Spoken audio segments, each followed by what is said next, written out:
aula passada você aprendeu sobre a relação entre algumas palavras para a pergunta e as ações.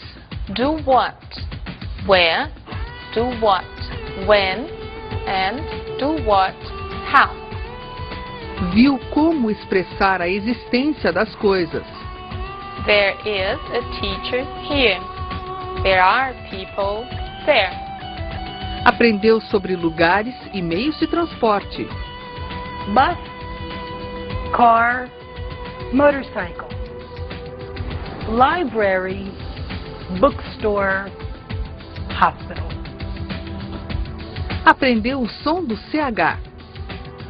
Choice, mechanic, machine. E a dica de falsos amigos. Support, apoio, fabric, tecido. Uma boa aula!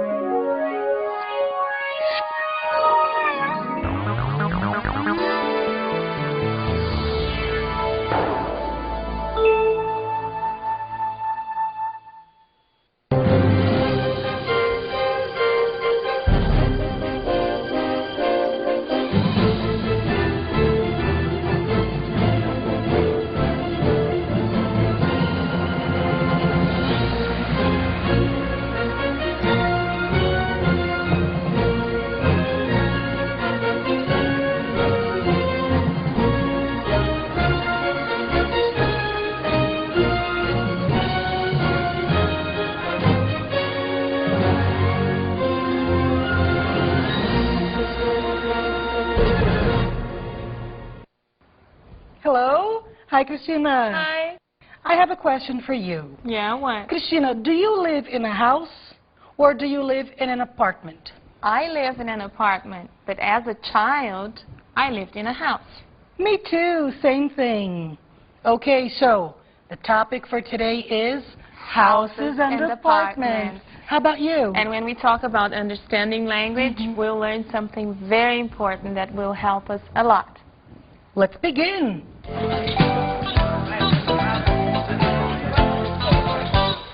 Então, gente, vamos lá, a nossa compreensão da língua, Understanding Language.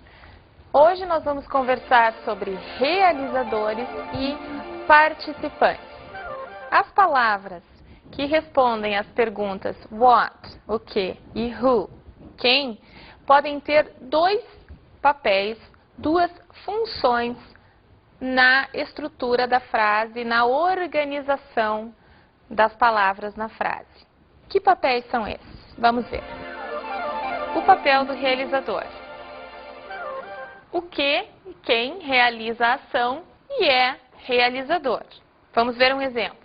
I study English. Eu estudo inglês. Eu é o realizador, porque é quem estuda. O papel do participante é diferente e é qual? Na mesma frase, I study English, English é o participante. Por quê? Porque English está completando, digamos assim, a informação de estudar. Eu venho a dizer o que eu estudo, estudo inglês. What do I study? English. English, inglês, é participante de study, estudar. Agora um caso interessante. O realizador é quem faz as coisas. O participante participa em todas as informações, exceto aquela do realizador. Então, quando eu falo em a book about English, um livro sobre inglês, eu tenho que English é participante da minha informação sobre inglês. How? Como é o livro? Que livro que é? É um livro sobre inglês. Não é sobre russo, não é sobre culinária, é sobre inglês. Inglês é participante de how, da informação que responde à pergunta how, como. E agora, gente, Ricardo reads many books. Who reads? Quem lê? Ricardo. Ele realiza a ação de ler. E Ricardo lê o quê? Reads what? Many books, muitos livros, portanto, este é o nosso participante. They traveled, eles viajaram ou apenas viajaram.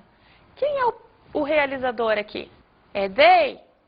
em português ele poderia sequer estar aparecendo, podemos dizer viajaram, em inglês isso é impossível. Eu sempre menciono o realizador em inglês. Tanto que, em um caso que em português simplesmente inexiste o realizador, em inglês eu preciso colocar um. Qual é este um que eu coloco? É o it. Então, neste caso aqui, it is raining a lot, está chovendo muito. Vejam que antes da ação estar não aparece nada em português, mas antes da ação is, em inglês aparece it, que é o nosso realizador. Mais um caso, gente. It is good to be here. É bom estar aqui. Vejam, antes da ação não aparece nada e antes de is aparece it. É por isso que, muitas vezes, quando a gente vê it is em inglês, nós traduzimos simplesmente por é.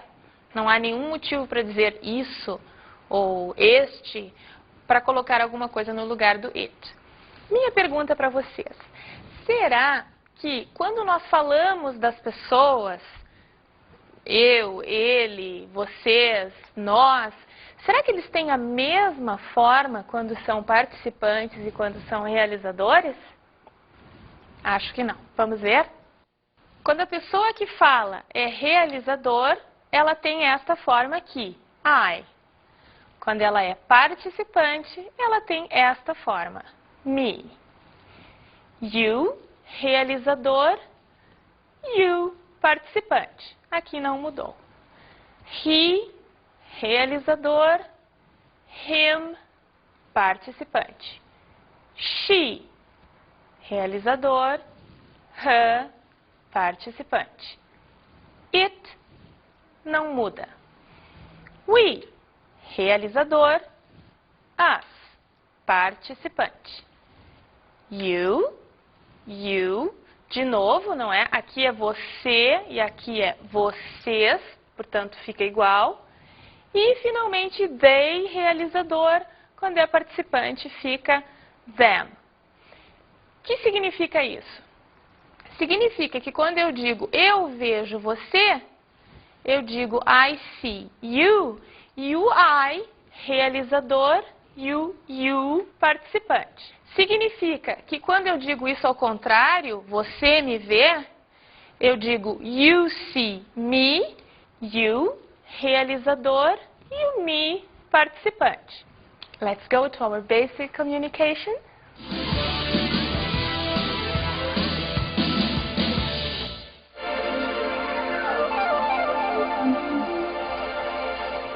In the beginning of this class, I asked Christina if she lived in a house or if she lived in an apartment. The houses and the apartments can be divided. We have parts of houses, we have parts of apartments. Let's take a look at the names of these parts. Let's listen. I like the kitchen. It's very nice. Let's see the bedrooms. I want to see the view from the window in my bedroom. Let's go to the backyard. Let's see if we can play soccer. Come on, children, calm down. You are all so excited.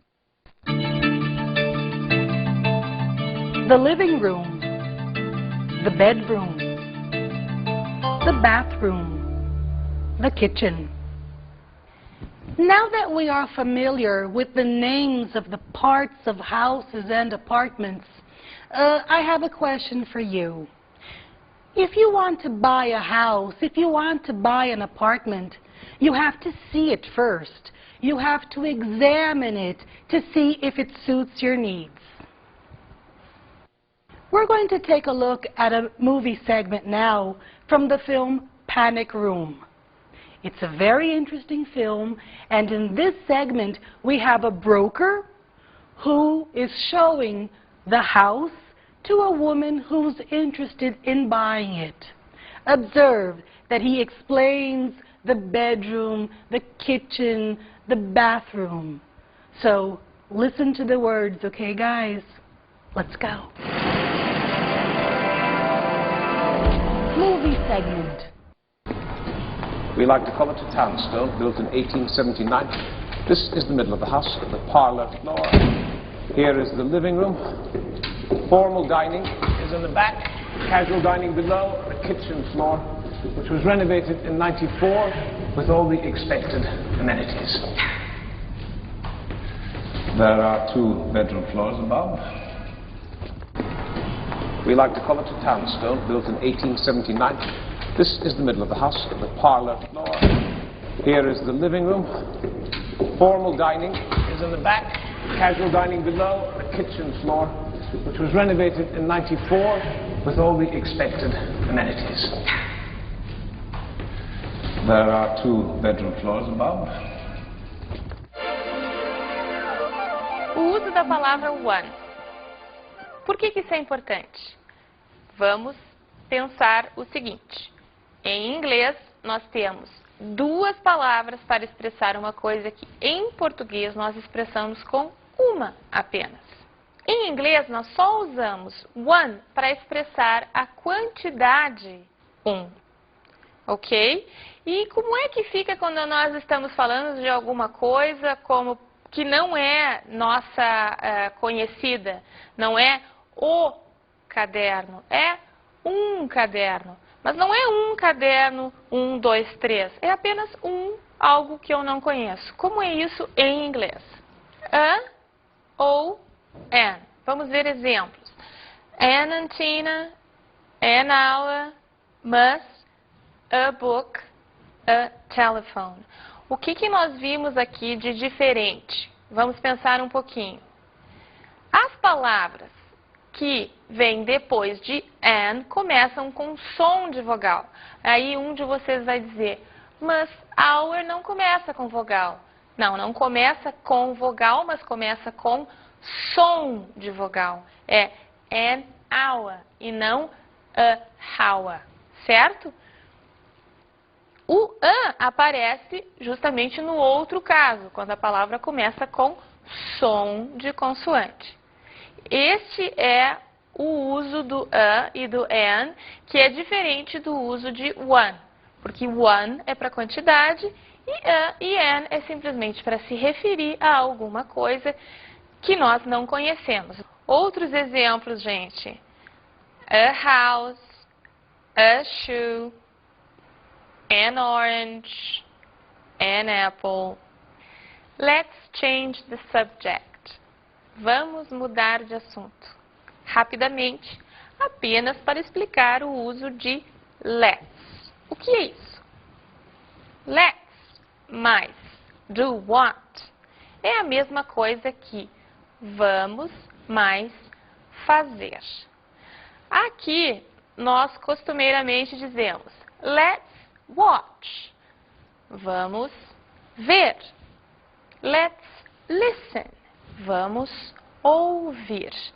Let's change the subject. Vamos mudar de assunto. Let's go. Vamos. Na verdade é vamos ir. Mas como vamos é uma forma de ir, a gente não se repete, ok? Então o que vocês aprenderam? Quando querem convidar as pessoas para fazer alguma coisa, usam let's mais do what. Vamos mais fazer. Ok? Now let's learn the ordinal numbers. First, second, third, fourth, fifth, sixth, seventh, eighth, ninth, 10th, 11th, 12th, 13th, 14th, 15th, 16th, 17th, 18th, 19th. 20th. And let's go to our break.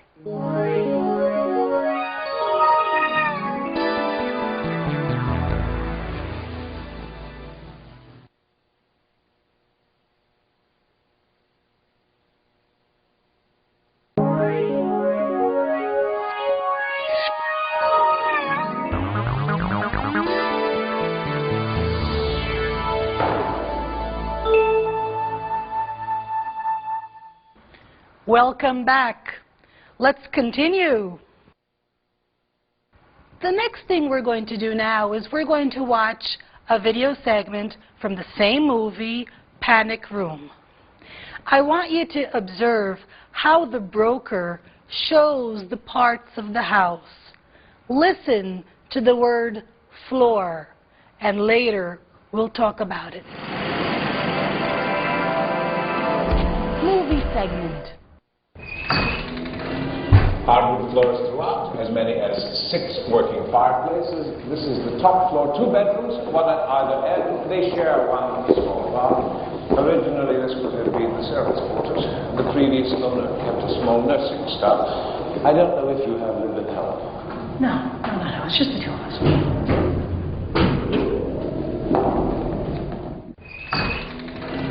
Hardwood floors throughout, as many as 6 working fireplaces. This is the top floor, 2 bedrooms, one at either end. They share one small bar. Originally, this would have been the servants' quarters. The previous owner kept a small nursing staff. I don't know if you have lived at home. No, it's just the two of us. In this segment, Christina, we saw the broker, the same broker as the previous segment, and he's showing the house. He says the word floor. What's this floor, Christina? Because I really didn't understand. Could you help us to explain? Come on, son.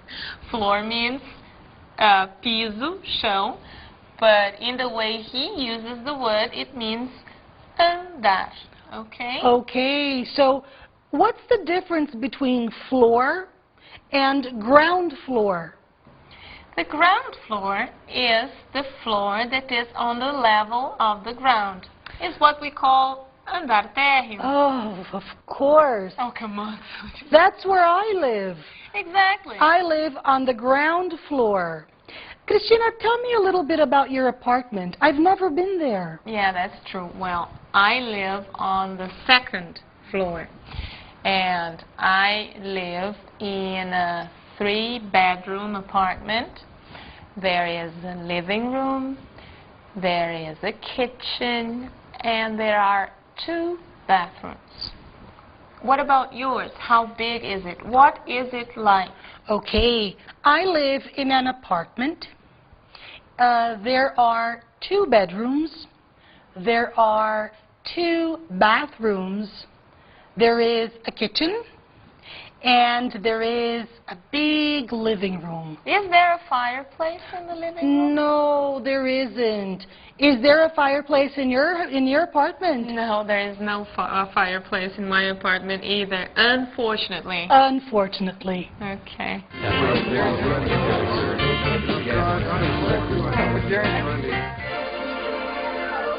O som do G e do J. Por que é tão importante sabermos o som do G e do J? Não é igual a português? Não. É parecido, mas não é igual. E aí está um caso muito comum de sotaque, porque o pessoal não escuta bem a diferença e acaba falando como se fosse em português, mas não é. Então a palavra laranja, por exemplo, não é orange, mas orange. É um J. Observem bem no nosso áudio, escutem com atenção e vejam como este som sai J, tanto no caso do G quanto no caso do J. Job, jump, general. Imagine, enjoy, Orange, page, strange. Alguns poucos casos onde o G efetivamente tem o som do nosso G em português. Mirage, que é miragem, massage, que é massagem, e casos diferentes onde o G tem som de G, como em finger, dedo, e longer, mais longo, mais demorado. Ok? Vamos agora aos nossos false friends, falsos amigos.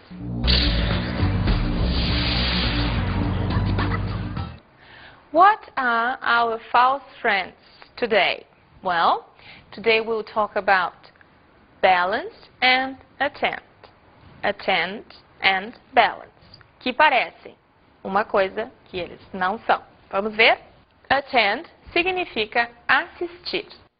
Balance significa equilíbrio. I will attend classes tomorrow. Eu assistirei a aula amanhã. You have to maintain your balance when you ride a bike. Você tem que manter seu equilíbrio quando anda de bicicleta. Então, gente, attend, que parece atender, na verdade é assistir. E como é atender, por exemplo, o telefone, atender o telefone é answer the phone. E balance, que parece que é balanço, mas na verdade é equilíbrio. Ok? Como se diz balanço? Swing. Onde as crianças se divertem é swing. Ok? Agora nós vamos à canção, observando o nosso foco são as partes da casa. Vamos cantar? Let's sing!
Na nossa dica de estudo, vamos aprender um pouco sobre os nossos perfis de aprendizagem, os nossos estilos de aprender.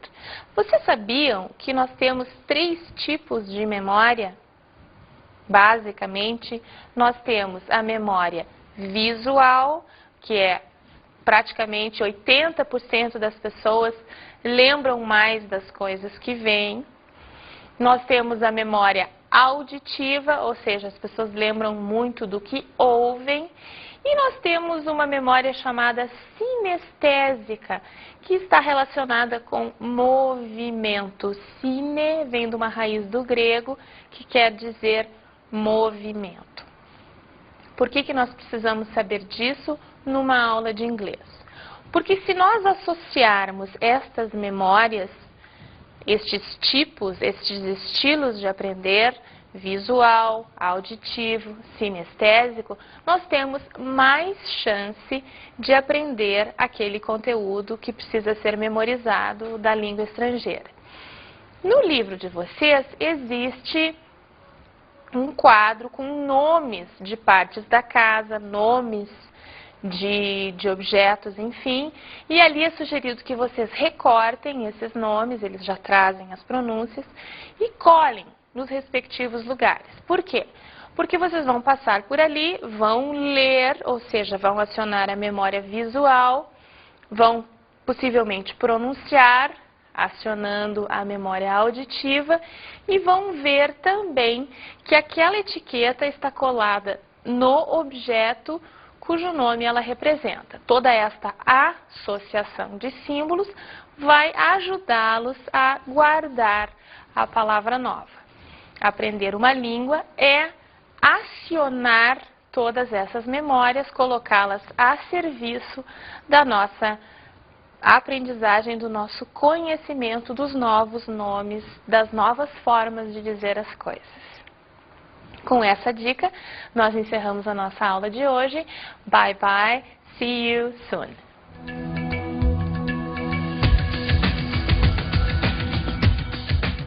Na aula de hoje, você conheceu os realizadores e os participantes. I see you, you see me. Viu como dizer as partes da casa. Kitchen, living room, bedroom, bathroom. Estudou o uso da palavra one e de a e an. One book, two books, a house, an hour. Aprendeu os números ordinais. I live on the second floor. Aprendeu também o som de G e de J. Job, agency. E a dica de falsos amigos. Attend, assistir, e balance, equilíbrio. Até a próxima aula.